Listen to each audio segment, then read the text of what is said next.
प्रथमेनार्जिता विद्या द्वितीयेनार्जितं धनं तृतीयेनार्जितं पुण्यं चतुर्थे किं करिष्यति।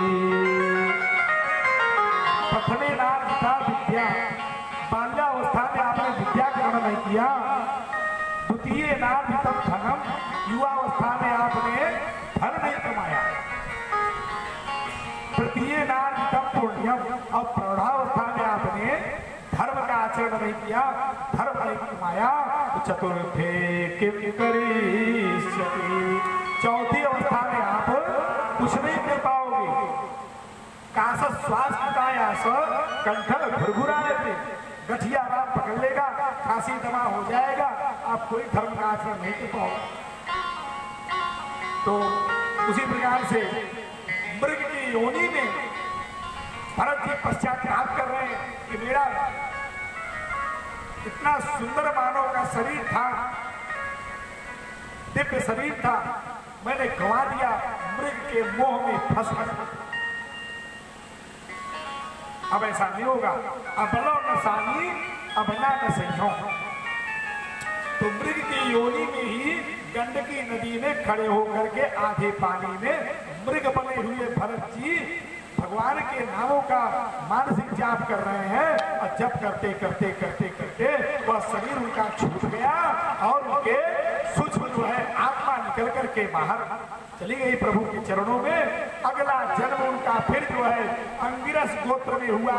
सम तम तप दया दान विद्याध्ययन और त्याग के मूर्ति बन करके फिर वो जन्म लिया।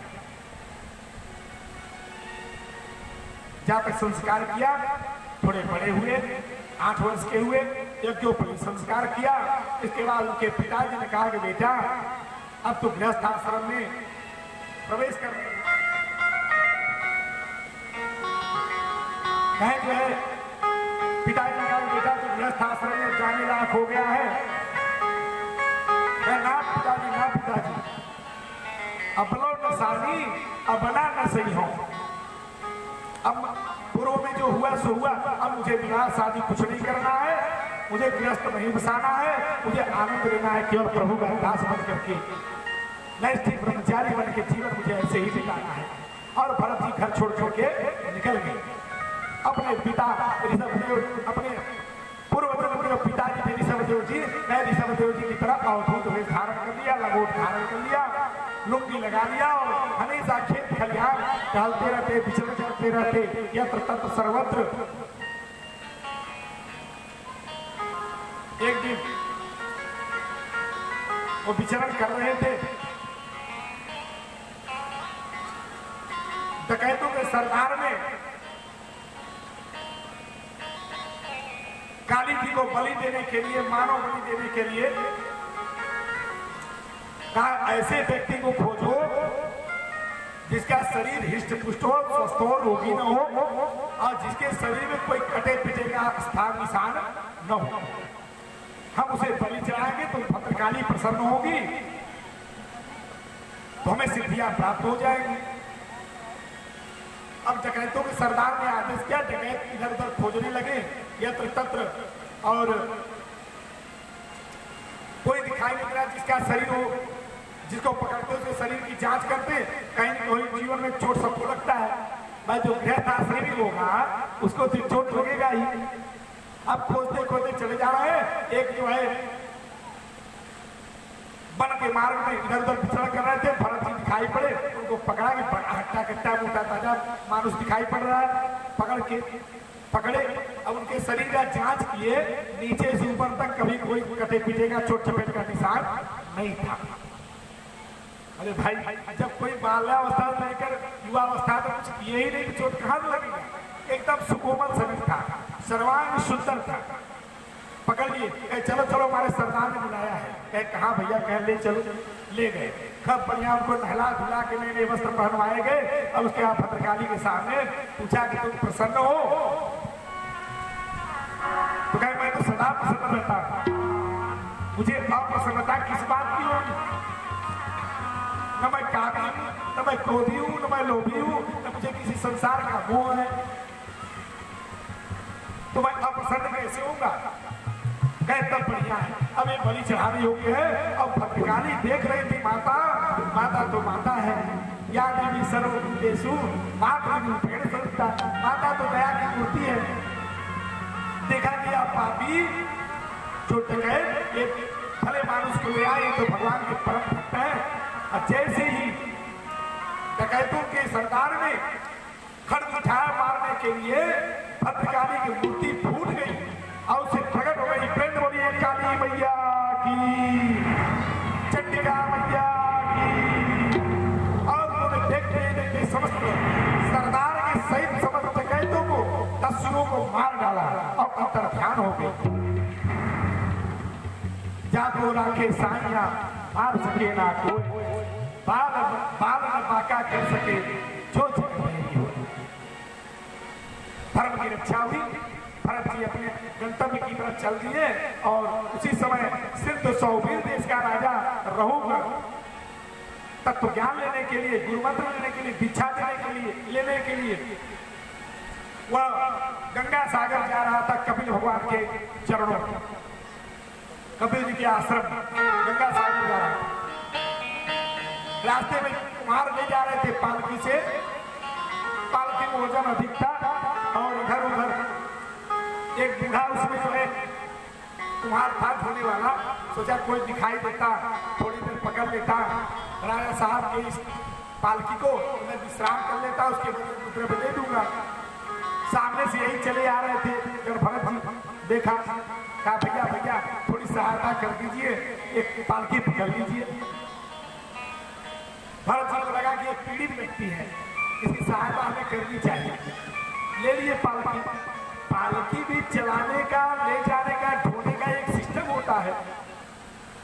इधर उधर ऐसे मस्त होकर चलने लगे तो कहा रघुवर ने कि अरे तुम लोग खा करके मोटे हो गए हो क्या? सीधे सीधे नहीं चलते बनता है? तुम्हारी बुद्धि मारी गई है क्या? तुम्हें दंड देना पड़ेगा, दंडित करना पड़ेगा। इतना सुनते ही जड़ भरत ने कहा नहीं नहीं महाराज, ऐसी बात नहीं है। ब्राह्मण हुआ त्वयोदितम व्यक्तमपे प्रमत्तम भरतु समे स्यात् यदि धीरभारः त्वयोदितम व्यक्तमपे प्रमत्तम भरतु समे स्यात् यदि धीरभारः गन्तुर्यदि स्यात् तदिगम्यमध्वा गन्तुर्यदि स्यात् तदिगम्यमध्वा पिबेति रासो न वेदां प्रमादः पिबेति रासो न वेदां प्रमादः। काहे राजन त्वयोदितम व्यक्तम विप्रलब्धम, तुम सही कह रहे हो, तुम्हारा कहना सही है, लेकिन धोने का कार्य तो शरीर का है, आत्मा का तो है नहीं। शरीर धोता है, आत्मा तो स्वतंत्र है। और मोटा ताजा होना ये भी शरीर का ही कार्य है, आत्मा का तो है नहीं।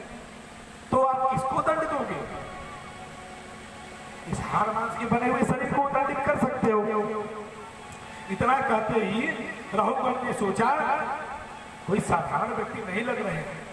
तब से जड़ भरत ने और कहा स्थौल्यंकार व्याधयादयास्य क्षुद्रेभ्यं कलरिच्छादराच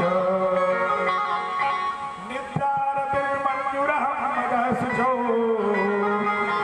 निद्रारतिर्मन्युरहं मदः शुचौ दहेत जातस्य हिमेन सन्ति